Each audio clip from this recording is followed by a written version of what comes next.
ada pertanyaan dari saya baca-baca nih Pak dari sosial media.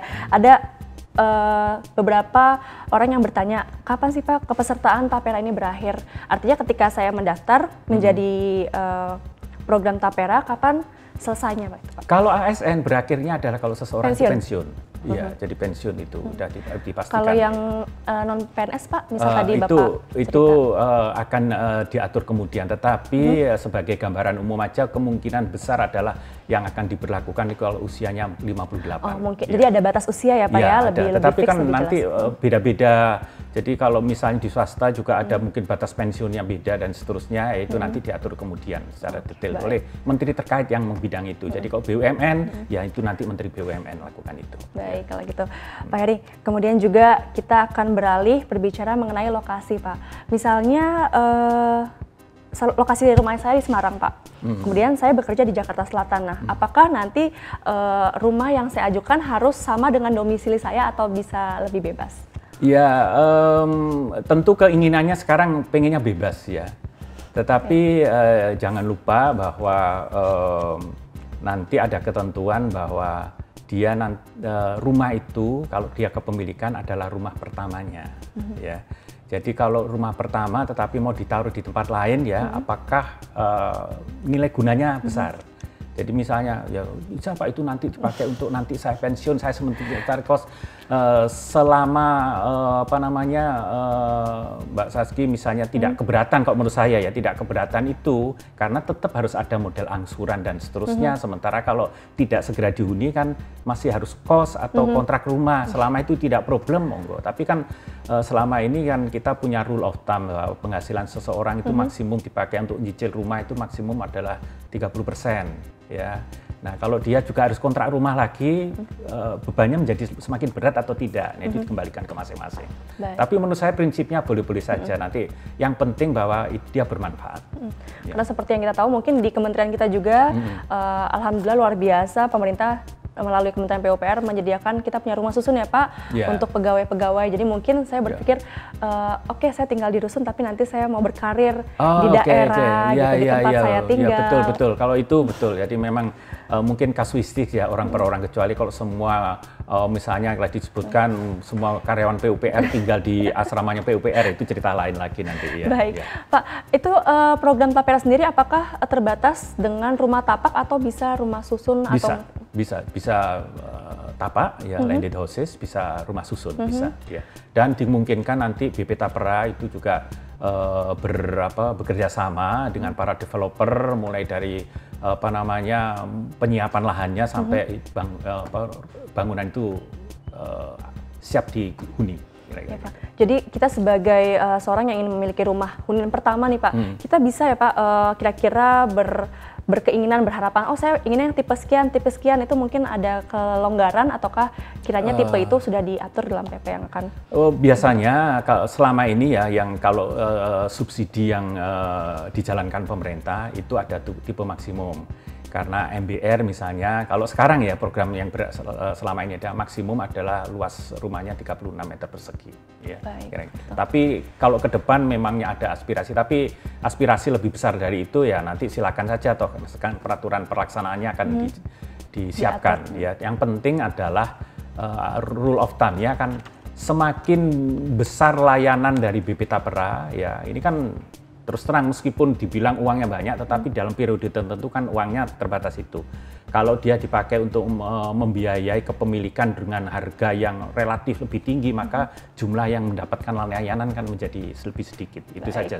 Baik, luar biasa. Pak Heri, kemudian juga bagaimana sih Pak, kemudian program Tapera ini dapat bersinergi dengan program-program jaminan kesejahteraan sosial lainnya? Ya, memang begini. Jadi pertama adalah kalau sebuah negara, ini ada negara lain contoh ya, itu memang pada saat dia meng-create undang-undang, itu memang undang-undang jaminan sosial itu sudah sejak awal itu dibuat supaya komprehensif, kira-kira begitu. Nah di Indonesia tidak demikian karena sifatnya adalah bertahap. Ya, jadi kita lihat misalnya jaminan kesehatan ada duluan, terus jaminan yang lain ada duluan. Kebetulan untuk perumahan rakyat ini datangnya belakangan, ya. Dan kita akan buktikan ya bahwa Tapera ini memberikan manfaat yang besar buat masyarakat ya. Bahwa someday lagi apakah 10-20 tahun lagi ini mau diintegrasikan sehingga seseorang itu hanya mengenal satu jenis, itu cerita lain. Nanti pasti ada perkembangan dari situasi dan kemudian kematangan negeri ini nanti akan bisa membawa Luar sana. biasa Ya. Bapak. Artinya dengan adanya program ini diharapkan juga dapat bersinergi dengan program lainnya demi kesejahteraan masyarakat ya, Pak, seperti BPJS dan lain-lainnya ya, Pak. Tentu pemerintah arahnya pasti ke sana. Ya, Pak Heri, kemudian kiranya nih Pak, apa sih Pak dampak ekonomi dengan adanya program Tapera ke depan? Dampak ekonomi yang pasti begini, jadi Tapera ini suatu saat inginnya memang menjadi satu-satunya lembaga pembiayaan untuk perumahan. Tetapi selama ini masa transisi sampai dengan 7 tahun ke depan ya, tentu layanan Tapera ini belum maksimum ya, karena tadi misalnya pekerja swasta dan seterusnya masih diberi waktu 7 tahun ya, bertahap ya. Maka kemudian halnya pemerintah masih akan menjalankan program-program bantuan pembiayaan perumahan.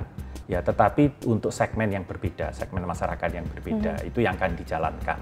Dan tentu saja kalau ini berjalan ya sampai betul-betul BP Tapera nanti beroperasi penuh, harapannya adalah cakupan yang dilayani oleh baik nanti pemerintah maupun BP Tapera tentu lebih luas dari sekarang. Ya, kira-kira begitu. Ya, Pak Heri, nanti kedepannya setelah tayangan ini tayang, Pak, kira-kira mungkin ada pemirsa Ruang Bincang yang masih penasaran. Nah, kalau masih penasaran, kira-kira bisa mendapatkan informasi di mana, Pak, terkait Tapera? Ya, yang pasti bisa lewat PUPR TV. Mungkin juga bisa melalui kanal websitenya Dirjen Pembiayaan ya, Pak? Bisa juga langsung ke kanalnya BP Tapera. Karena BP Tapera juga sudah punya kanal juga mengenai hal itu. Dia punya website dan hotline dan seterusnya, silakan. Terutama sekarang yang banyak membutuhkan informasi itu bukan malah Taperanya, tapi ASN yang kemarin yang sejak tahun 2018 layanannya terhenti, belum bisa dilayani lagi. Jadi ex Bapertarum itu mempunyai hutang untuk segera membayar kepada mereka. Itu kebanyakan pertanyaannya seperti itu. Jadi untuk pemirsa yang saat bisa menyaksikan dimanapun Anda berada, feel free ya Pak untuk bertanya, mungkin bisa langsung bertanya di websitenya Tapera, atau mungkin Direktorat Jenderal Pembiayaan juga boleh, atau mungkin bisa meninggalkan pertanyaan di kolom komentar YouTube Kementerian PU. Seperti itu ya Pak? Ya, silakan. Baik, Bapak mungkin ini pertanyaan pamungkas Pak. Pamungkas berarti susah nih. Enggak lah Pak.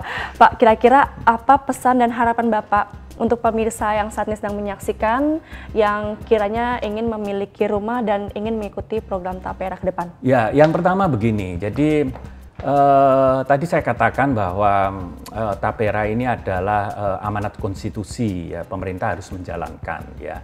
Nah, tetapi kemudian kita sama-sama tahu pada saat PP 25 itu keluar pada bulan Mei kemarin 2020, seingat saya 20 Mei 2020, persis pas Hari Kebangkitan Nasional ya, dan persis itu di tengah-tengah bulan puasa. Jadi menurut saya ini berkah yang luar biasa ya.